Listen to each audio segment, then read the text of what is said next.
السلام Assalamualaikum warahmatullahi wabarakatuh. Waalaikumsalam.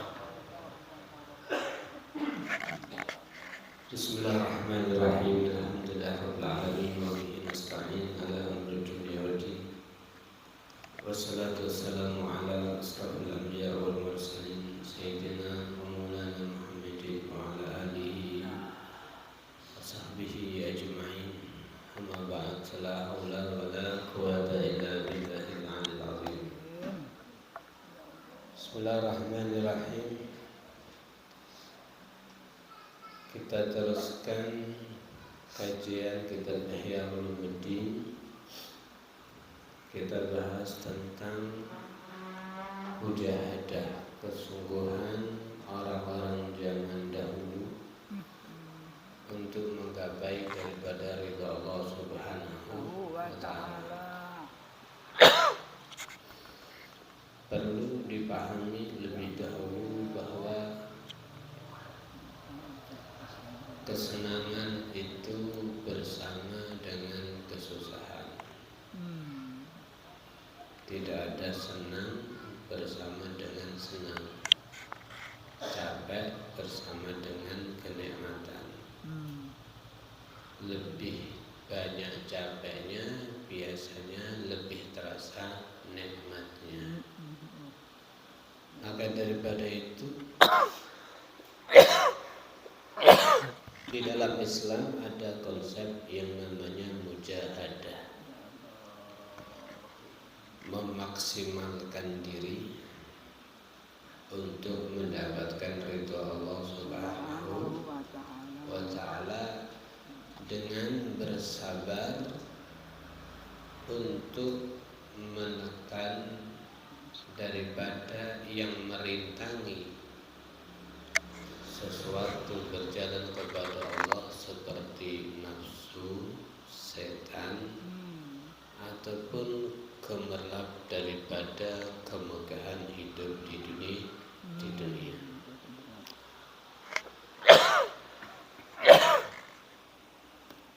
Baik. Maka daripada itu, orang-orang zaman dahulu dia tahu dan sadar setiap saatnya harus menghadapi perang dengan nafsu.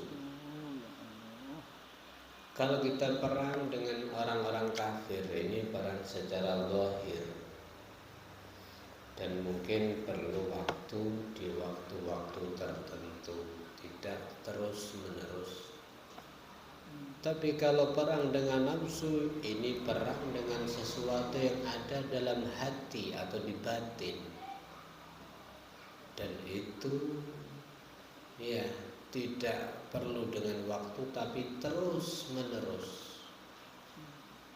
Oleh karena daripada hal itu, kalau bahasa Jawa gen kapok, menghukum kepada diri sendiri di saat dia lemah, kendor, atau malas beribadah, itu menjadi tradisi daripada mereka orang-orang yang telah sukses mendapat ridha Allah Subhanahu wa ta'ala.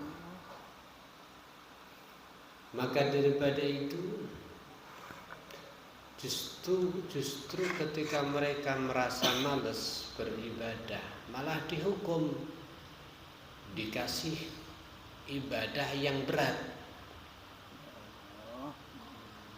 atau ya ditambal dengan tambalan yang lebih. Seperti itulah yang telah ditempuh oleh orang-orang yang dinyatakan sukses di dunia, mengalahkan nafsu, setan, dan musuh-musuhnya, sehingga mendapatkan ridha Allah Subhanahu wa ta'ala. Coba kita lihat seperti Sayyidina Umar ibn al-Khattab. Bagaimana upaya Sayyidina Umar mendidik nafsunya? Maka diriwayatkan ketika suatu hari Sayyidina Umar ketinggalan sholat asar berjamaah, maka beliau menekan dirinya untuk mensedekahkan beberapa meter daripada tanah yang beliau miliki. Bicara menghukum. Kowe duwe sawah ronggon ngono nggih. Lek engko ora jamaah sing sanggon tadel tak wani pondok duwite. Kira-kira situ jamaah nopo mboten? Situ jamaah nopo mboten? Ya sudah. Ini cara menghukum diri sendiri Sayyidina Umar bin Khattab.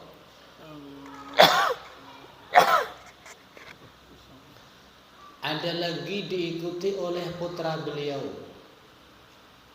Sayyidina Abdullah ibn Umar ibn Khattab. Ketika beliau tertinggal sholat berjamaah, maka beliau hukum, malam ini kamu harus ibadah sampai subuh. Kas ngantuk digubiarne, ngantuk gubiarne. Nah, iku lho akibate awakmu ora gelem jamaah. Menghukum diri sendiri. Jadi menghukum diri sendiri itu adalah bentuk untuk supaya dia jerah. Ya. Bahkan suatu ketika beliau sholat maghrib itu nggak bisa di awal waktu. Sayyidina Abdullah ibn Umar ibn Khattab harus agak mundur gini. Maka beliau menghukum dirinya harus beli budak 2 dan dimerdekakan.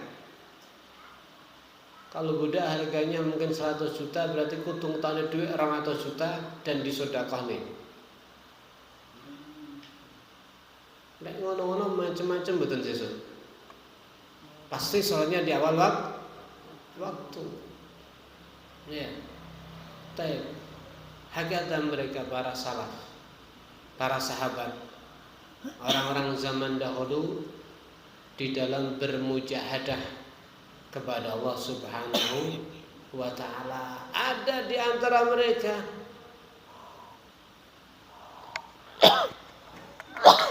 ketinggalan 1 rakaat daripada sholat berjamaah, maka dihukum harus puasa 1 tahun.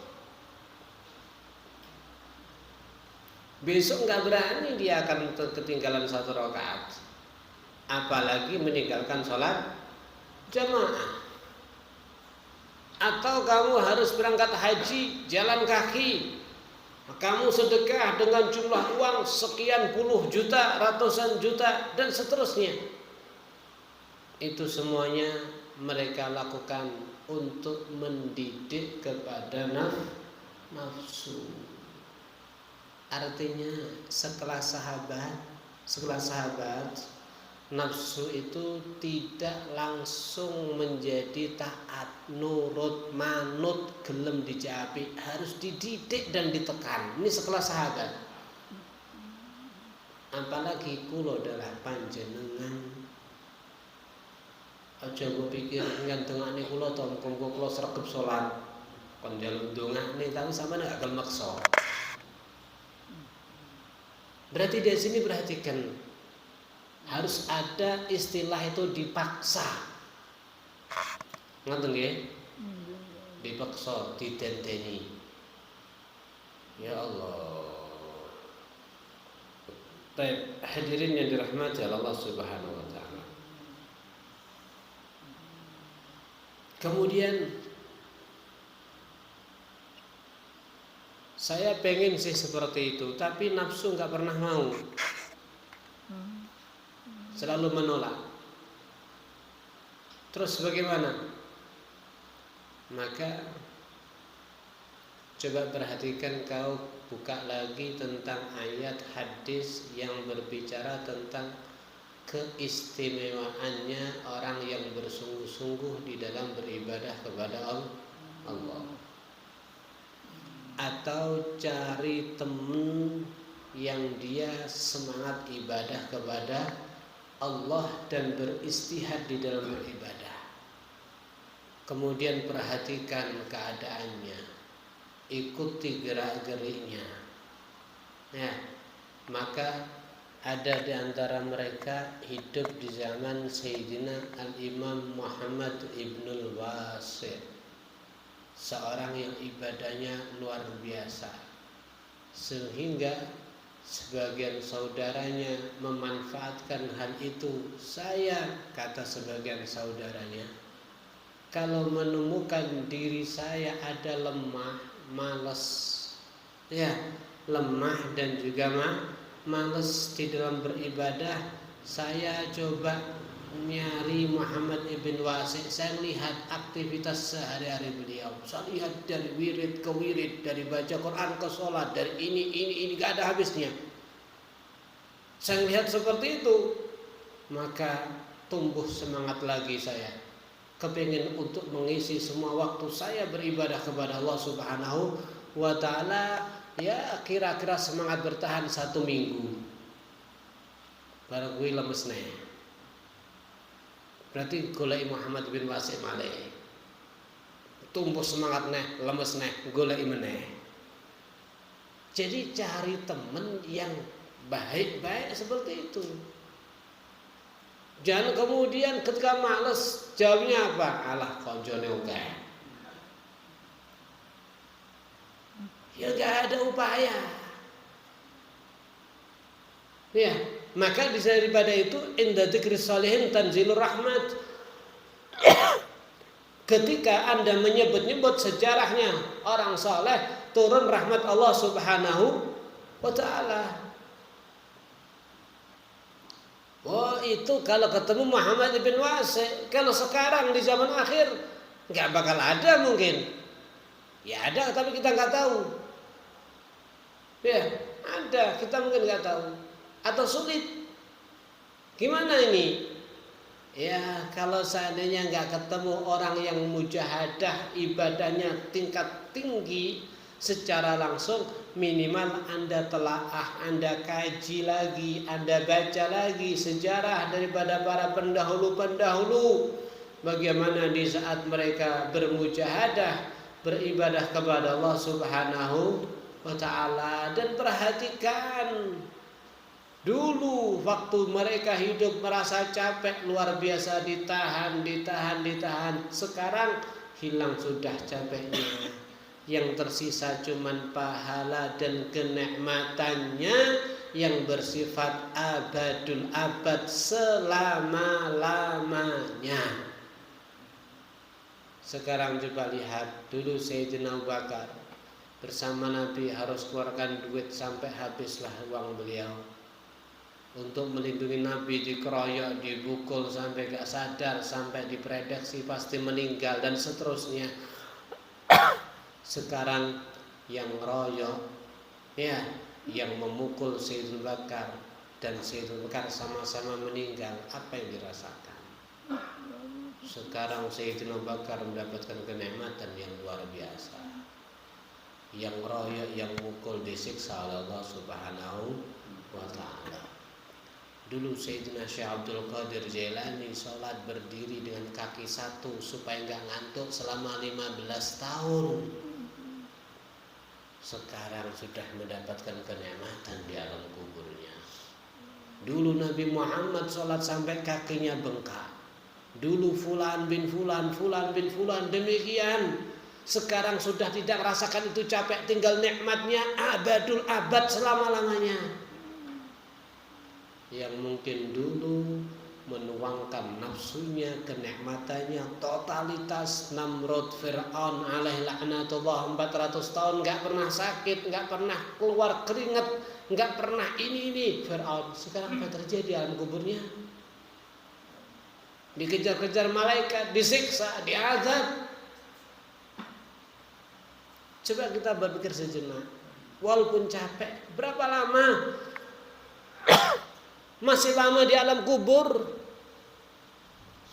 harus menerima daripada pukulannya para malaikat dan seterusnya. Ikhwan yang dirahmati Allah Subhanahu wa taala. Ya, maka Nabi kita Muhammad sallallahu alaihi wasallam beliau mendoakan kepada sebuah kaum, seorang kaum, yahsabuhumun nas marba. Ya Rabb, kata Nabi, senantiasa Engkau belasi, Engkau rahmati kepada sebuah kaum yang mana dia tidak bisa mungkin bergabung secara mayoritas layaknya manusia umum karena sebab sakit. Akan tapi sebenarnya bukan karena sakit. Kenapa? Karena banyak tuntutan daripada ibadahnya. Sang ibadah akhirnya uripe malih koyok gak umume masyarakat, gak sempet bergabung kepada mereka. Masya Allah. Baik, ikhwan yang dirahmati Allah Subhanahu wa taala. Maka daripada itu kita lihat Sayyidina Al-Imam Hasan. Beliau mengatakan, adraktu aqwam wa sahibtu tawaif. Benar-benar saya masih menemukan satu kaum. Saya masih bisa menemani sebuah kelompok. Apa dan bagaimana itu kelompok? Makanu yafrahun bisya' minad dunya akbal.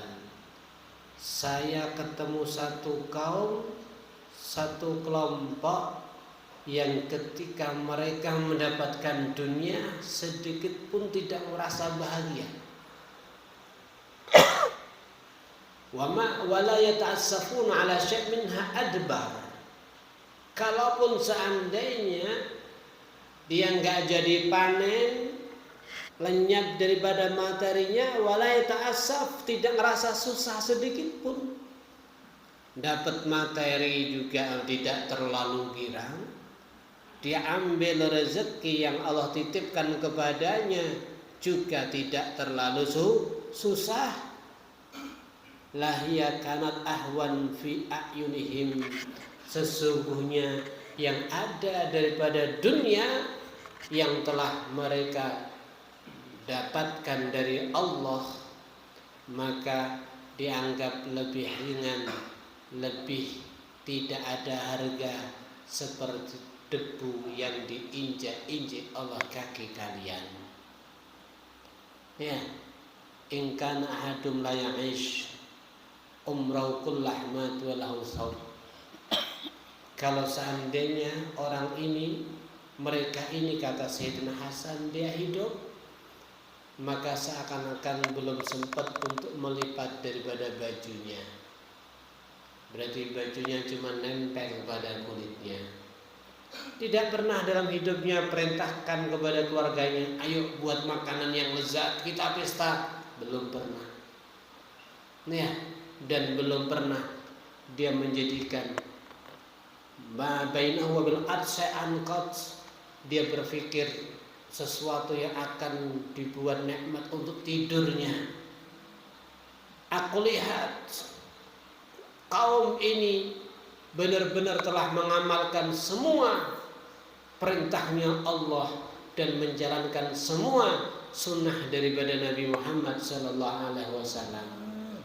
Idza jannahumul lail, ketika masuk malam hari, saya lihat faqiyamun ala atrafihim, terus berdiri dan berdiri dengan kedua kakinya. Yaftarishuna wujuhahum, dia menjadikan wajahnya sebagai lemek, artinya sujud di malam harinya. Tajri dumu'uhum ala khududihim, dalam keadaan air matanya terus mengalir melewati daripada pipi-pipinya. Yunaijuna rabbum fi fikaki riqabihim, terus memanggil-manggil kepada Tuhannya.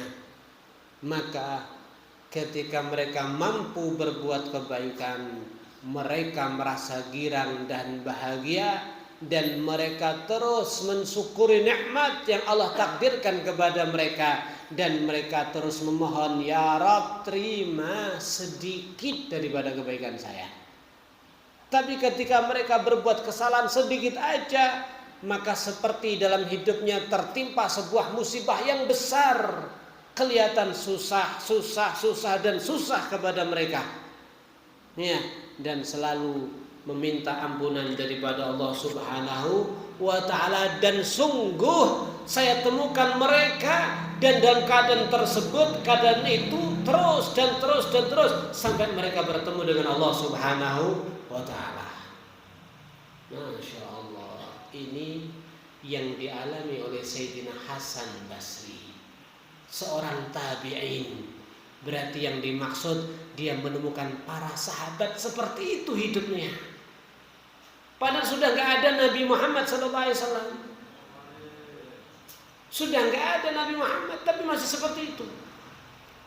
Demikian otomatis murid-murid daripada para sahabat, orang-orang yang dididik oleh para sahabat.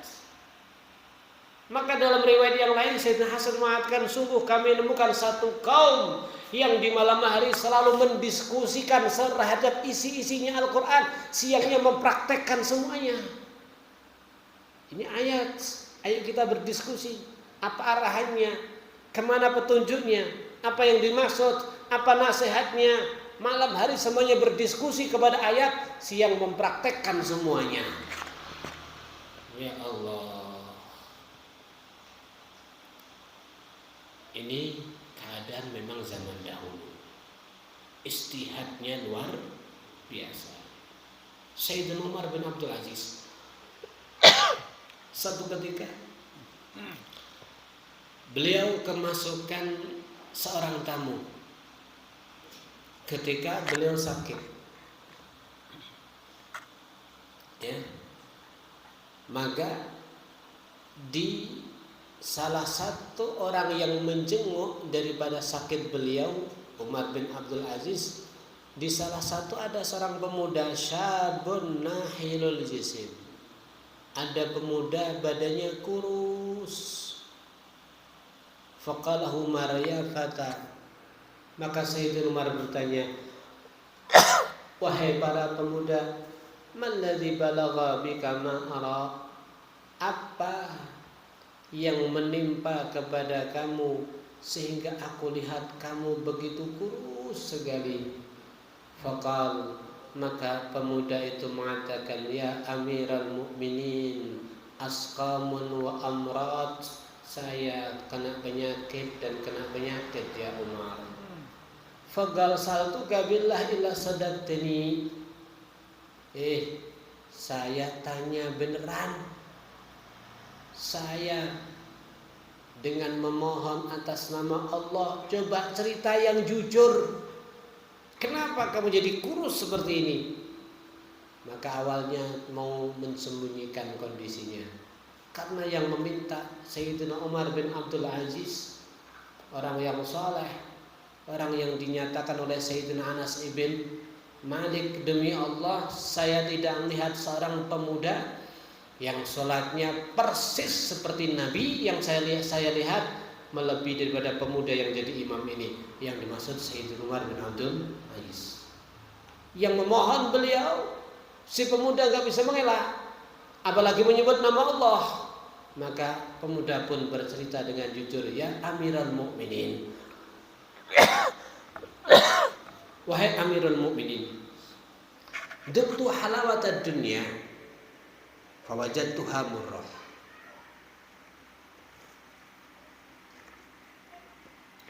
Wahai Amirul Mukminin, sungguh saya mencicipi manisnya daripada dunia. Tapi lama-lama ketika saya cicipi jadinya pahit. Sehingga lama-lama kemegahan daripada dunia dan yang manis daripada dunia menjadi sesuatu yang rendah dan remeh di hati saya. Sampai kepada sebuah tahap tidak ada lagi ada beda antara batu dan emas. Selain ini sekelas wali ya. Kita ngoten. Yang kemarin udah kita bahas. Lek pengen roh wong kuwi wali apa ora, piye gatine karo dhuwit. Ngoten nggih. Lek gatek karo dhuwit jelas dudu wali. Wis ngono wis. Nah, kelas iki wali nang dereng. Dereng nggih. Aduh kula men gatek karo dhuwit. Kadang-kadang dhuwit niku roh tugase masing-masing. Duit terpisah 50 tempat, kadang-kadang roh jumlahipun, roh notanipun. Gua tak nemen. Boleh ngaji ndengi malam Setu bahasa apa wis lali jane.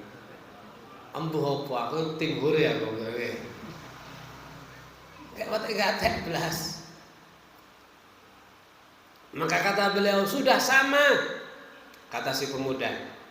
Sekarang ini di hati saya antara emas dan juga batu. Gak ada beda nih antara kertas dan juga duit. Maka ketika sudah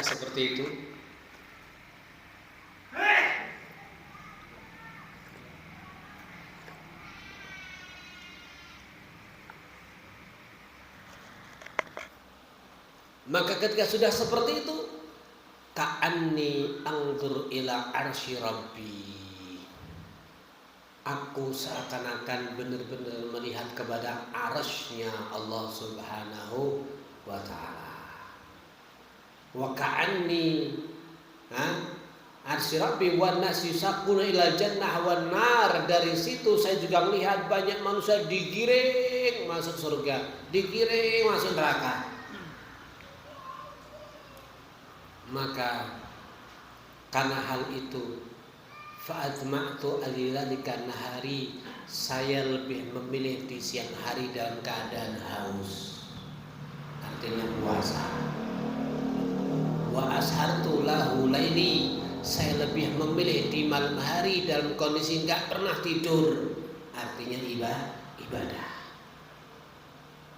Wa qalilun haqir kullu ma ana fi janbi sawabillah ta'ala wa iqabi. Akan tetapi semua yang saya lakukan saya anggap itu sedikit sekali, gak ada nilainya ya, dibanding pahala Allah Subhanahu wa ta'ala, dibanding untuk melindungi daripada siksanya azab Allah Subhanahu wa ta'ala. Ini baru hebat Pak. Karena sudah mengatakan sekarang dunia tidak lagi saya rasakan manis, sudah sama antara emas dan juga batu. Seakan saya melihat arsy-Nya Allah. Kemudian karena hal itulah saya buat siang dalam keadaan haus, artinya puasa. Malam nggak bisa tidur, artinya ibadah. Akan tapi semua yang saya lakukan saya pandang remeh, rendah, sedikit, nggak ada nilainya. Ini yang sulit. Lo sambani rada iso maca Quran sedina entuk 5 juz ngono setelah toleh. Sak desa sing luwih genah teko apa bae nek ngene iki. Nggih napa nggih? Padahal 5 juz ora istiqomah. Pas buru-buru utang. Perhatikan, mereka nggak bisa tidur di malam hari karena ibadah. Siang puasa terus, menyangka itu remeh, itu sedikit, nggak ada nilainya. Ya Allah. Ada lagi di antara mereka benar-benar menggunakan waktunya totalitas untuk kebaikan, sampai seperti nggak sempet makan makanan yang lezat. Ditanya, kok enggak duduk sejenak untuk makan roti misal? Maka apa jawabnya? Di antara kunyahan-kunyahan roti dan duduk untuk menyempatkan menghabiskan itu roti, bisa saya buat untuk membaca 50 daripada ayat Al-Quran. Artinya nggak akan dikeluarkan waktunya kecuali ibadah. Sampai ada seorang lelaki masuk ke rumahnya. Kemudian waktu masuk rumah berkata, inna fi saqfi baitik jaza'an maksura. Loh, niki omahe jenengan blandare kok kaya wis bentet. Delingne sing di omah nggih. Sing di omah delingne kalih tamu. Omah sampean lho blandare bentet iki. Pripun niki? Fagal. Ya ibna akhi, kata yang punya rumah, hei anaknya saudaraku, innali fil bait mundu isrina sana. Aku manggon omah iki wis 20 tahun. Tapi aku 2 tahun dangak blas. 20 tahun urung kober ndelok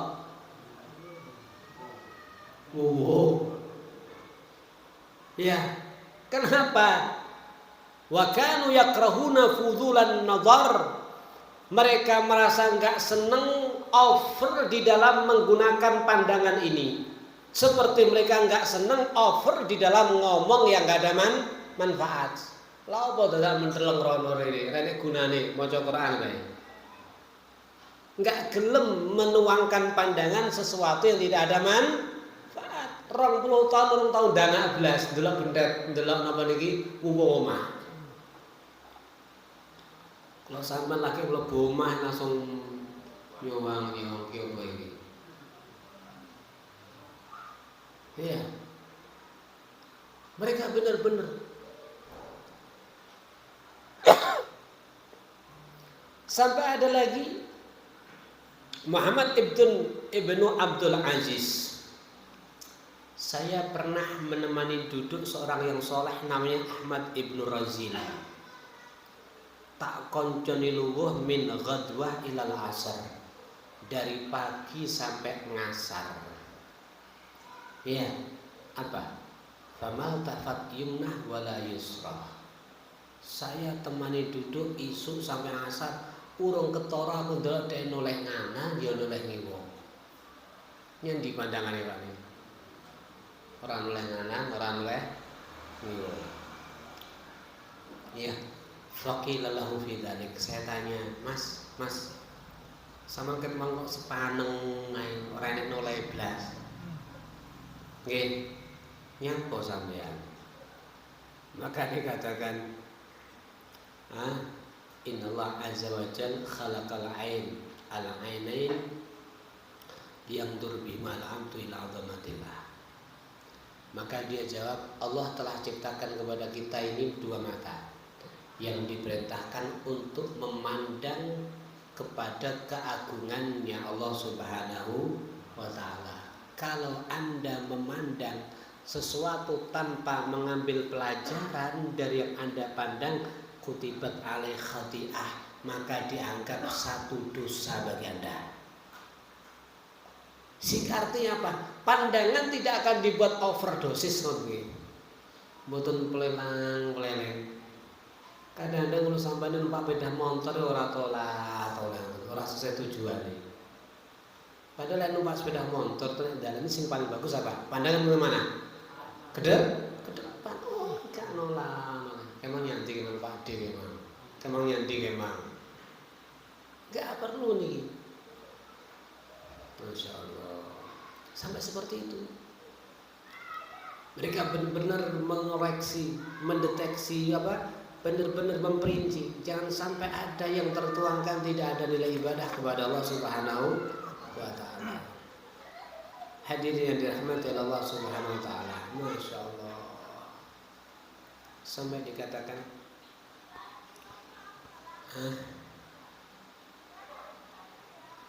ada di antara mereka untuk menekan ibadah kepada Allah sehari sholat 1000 rakaat sampai ngerasa capek, akhirnya nggak kuat berdiri dengan kaki. Niki nek ping pisan kira-kira maksa saged nggih, nek bendina saged mboten. Kakinya ngerasa capek. Wis piye iki? Hatta aq'ada min rijlih. Maka karena sudah enggak kuat, akhirnya dia duduk di atas kedua kaki. Masih diteruskan rutinitasnya, masih sholat juga 1000 rakaat. Ya Allah. Jadi intinya harus capek nggih. Harus kangelan ngoten. Kedah kangelan. Kedah napa menika meksa. Jangan dipikir tanpa dipaksa. Kanjeng Nabi Muhammad mawon sing sampun gadah jaminan genah mlebu swarga masih memaksa sholat sampai kakinya bengkak. Apalagi kula darah panjenengan sing dereng wonten jaminan. Uwais Al-Qarni bagaimana beliau ketika beliau mengatakan hadhi lailatul qiyam, ini malam untuk berdiri sholat kepada Allah, maka malam itu berdiri terus. Hadhi lailatul ruku', ini malam untuk rukuk, maka rukuk terus. Ini malam untuk sujud, maka sujud terus sampai subuh. Wah, ini istirahat sama sujud betul kira-kira. Kata mereka, kalau sudah dinyatakan ini untuk sujud, sujud terus. Ya. Sampai dalam riwayat yang lain ketika Sayyidina Uwais Al-Qarni jalan karena pakainya compang-camping dianggap seperti anak orang gila, maka dihadang anak-anak kecil dilemparin batu. Maka apa kata beliau? Wahai anak-anak, ketika melempar batu kepada saya, ison dadekne lega atimu, coba asal jangan kau lempar kaki saya. Wis bandhe menawak tapi aja sikil. Kenapa? Karena malam ini jatahnya saya sholat berdiri sampai subuh. Gen iso ngadeg engko bengi. Wis lemparan terserah liyane sikil. Lek nyatune ngantem aku iso ndadekne lega. Wis ora sampean piye, Pak? Ora roh ya kowe ngono nggih. Iki lek kadung sholat sampai subuh ngadeg iki tak dongane dadi kodhok. Wis koyo mandi-mandi yo dhewe ya. Jadi orang dulu itu sabarnya tinggi ya. Orang dulu itu tingkat kesabarannya luar biasa. Ada orang minta diajari Asmaul A'dzam. Ya. Ada orang diajari Asmaul A'dzam. Donga sing mustajab. Maka katanya, oke, kamu saya ajari. Coba kamu jalan dulu, duduk di perbatasan kota Kediri Tulungagung, berarti konyang asem cara ini. Coba kamu duduk di perbatasan kota. Maka dia duduk di sana, melihat ada orang tua renta. Kelihatannya pekerjaannya tukang luru kayu di hutan, bawa kayu digendong. Enggak lama datang preman-preman anak muda gitu, diserobot kayunya, dipukuli, diambil kayunya, dicolong kayunya didol. Nggih, wis wong tuwek, penggaweane abot, golek kayu teko gunung, digendong utawa ditumpak di sepeda onten. Arep didol bakul direbut laren enom ditonyoni dijaluk terus dibawa kabur. Ya, itu yang dilihat seseorang yang mau belajar Asmaul Allah. Akhirnya pulang. Ditanya, "Gimana? Kamu waktu duduk di sana dapat apa? Melihat kejadian apa?" Diceritakan kejadian itu di. Kira-kira kalau kamu misalkan jadi orang tua tersebut, Kira-kira premane mbok dongane piye? Wah, saya dongane dadi kodhok misalnya. Kalau sampean nggih kangelan nyambut gawe direbut wong, kek dongamu mustajab. Donga napa mboten kira-kira? Donga napa mboten? Ya Rob, cara mandi tenan Israel tak dongane tenan. Tembake mungker nek dhewe ngoten nggih.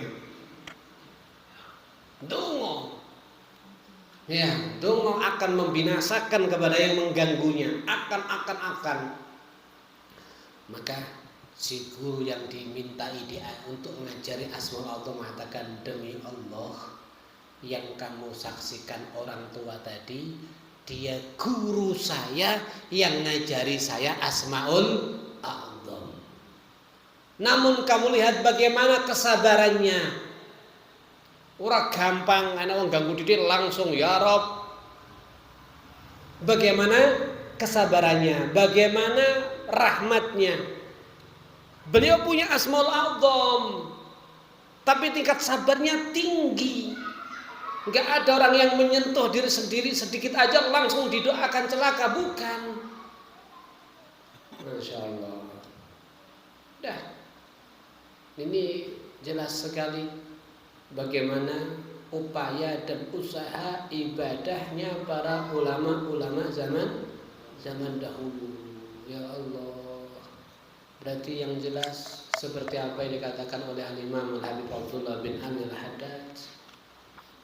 Beliau sudah buta sejak kecil, tapi beliau terus bagaimana berusaha untuk menghafalkan Quran. Beliau harus sholat dari masjid ke masjid, ziarah kepada orang soleh. Maka beliau mengatakan, jangan dikira saya dapatkan seperti ini bilhuwaina dengan santai tanpa ada kangelan kesusahan. Tidak, saya dapatkan semuanya dengan kesusahan yang luar biasa. Laqad tufna, sungguh saya telah keliling daripada orang-orang soleh, sehingga sekarang ini daripada beberapa penjuru dunia datang ke rumah saya. Artinya capek dulu. Ya, capek dulu, jangan langsung pengen enak. Enak itu nanti di akhirat. Sampai dikatakan ada sebagian mereka, mereka sibuk ibadah, sibuk berdakwah, sibuk ngajar, sampai akhirnya rabi, bahasa kita rabi, nikah. Setelah akad nikah, besok langsung ngajar. Ditanya kok mboten leren. Terapi kan nunggu lagi bulan madu kan ya, sebagainya. Enggak, tetap ngajar, bulan madunya nanti di surga. Masya Allah. Top kok betul itu. Top kok betul. Masya Allah. Jadi alas. Bagaimana orang-orang dulu ya, memang semuanya dituangkan untuk mujahadah ibadah kepada Allah Subhanahu wa ta'ala. Mungkin kalau jenengan dapatkan keberkahan, jadikan semangat kepada kita semuanya. Amin Allahumma. Kemarin kita hadir haul Al-Imam Al-Habib Ja'far bin Syekh Al-Zangaf. Dibacakan bagaimana mujahadah ibadah beliau. Ya, menumbuhkan semangat lagi. Habib Ja'far itu gurunya siapa? Ya Hamid, kakek daripada guru kita Al-Ustaz Taufik bin Abdul Qadir As-Sagaf. Niku disebut dengan Ahlul Quran. Ya, disebut dengan Al-Quran. Dikatakan beliau ulama di akhir-akhir ini yang menghatamkan satu hari satu khataman. Ayo sampean saniki saya ketemu nomboten duwe wiritan setino khatam Quran sepisan. Enek ora? Kiai ndi jajan? Yuk moro bareng-bareng boleh berkah. Apa sampean? Setino khatam pisan. Belum ibadah yang lainnya. Ya, belum baca wiridnya. Maka dibacakan wirid beliau. Di antaranya kalau zuhur la ilaha illallah al-malikul hakul mubin 100, kemudian hizib nasr, kemudian wirid-wirid beliau seperti itu. Termasuk beliau mewasiatkan untuk membaca apa itu setelah maghrib sama setelah isya. Setelah doa itu baca biasanya Tasbih itu setelah doa baca. Baca apa? Setelah doa. Setelah doa ini dari Allah lupa. Apa?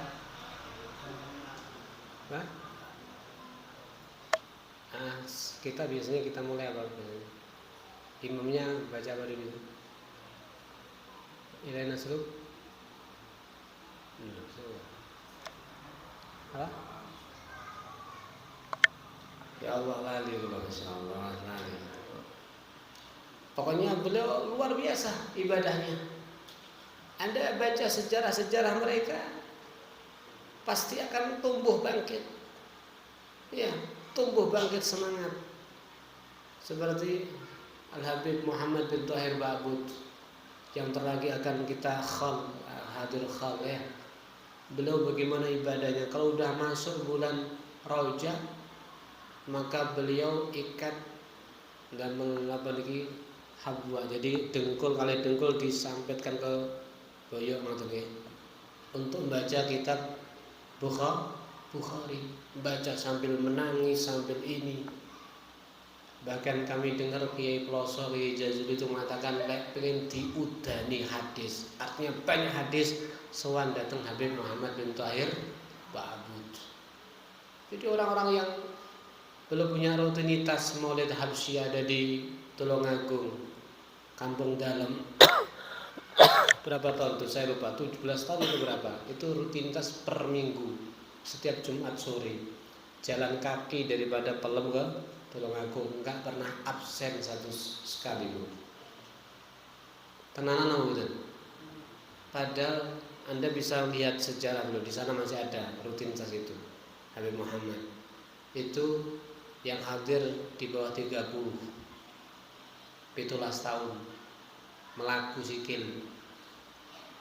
Golek terkenal apa golek apa kira-kira? Lah golek terkenal wah iki kaya iki gak pas nek kene dakwah ya. Kene sing melok blas. Ya mono ya mene mlaku sikil sing melok 30-an wae kira. Ndak nyari macam-macam mereka. Masya Allah, kita baca lihat orang-orang seperti ini, membangkitkan semangat. Ngoten nggih. Aja benghati kok wis duwite akeh. Ada pengapa? Ngono kuwi. Masyaallah, mungkin maunya dapat faedah dan barokah insyaallah. Amin Allahumma amin. Bismillahirrahmanirrahim. Allahumma shalli wa sallim ala sayyidina Muhammadin al-Fatih wal khatim lima sabaq bil haqqi wal hadi ila siratikal mustaqim wa ala alihi wa sahbihi haqqa qadri.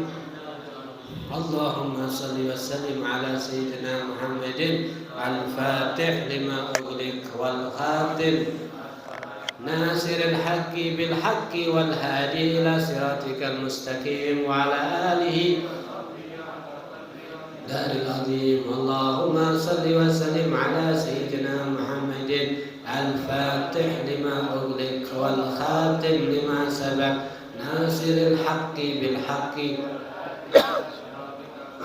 وعلى آله وصحبه حق قدر ومقدار العظيم. اللهم صل وسلم على سيدنا محمد الفاتح لما أغلق والخاتم ناصر الحق بالحق والهادي إلى صراطك المستقيم وعلى آله حق قدر ومقدار العظيم. اللهم صل وسلم على سيدنا محمد